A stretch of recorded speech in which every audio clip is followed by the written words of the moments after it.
Hello everyone, thanks for joining me today. I wanted to discuss a fascinating piece of code I came across recently. Let's dive in.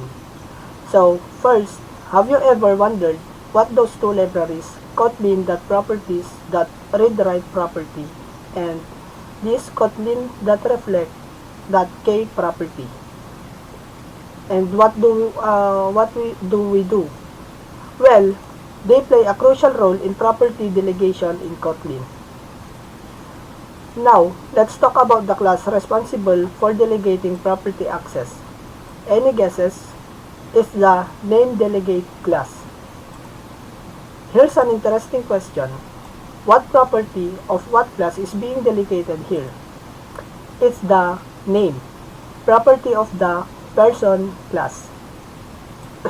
This person class. Now, here's where it gets even more interesting.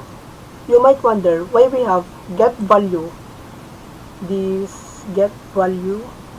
Where is the getValue in the line of here? GetValue and the setValue. SetValue here overrides in the name delegate class when there's no such function in the person class. Well, that's because we're customizing how the name property is accessed and modified using property delegation.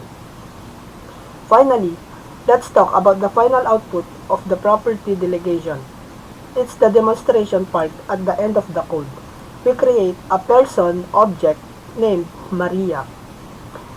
Then, change its name property Sophia. And this change is facilitated by the nameDelegate, which intercepts and handles the property access and modification. And there you have it, a brief overview of property delegation in Kotlin, explained through this neat little code snippet.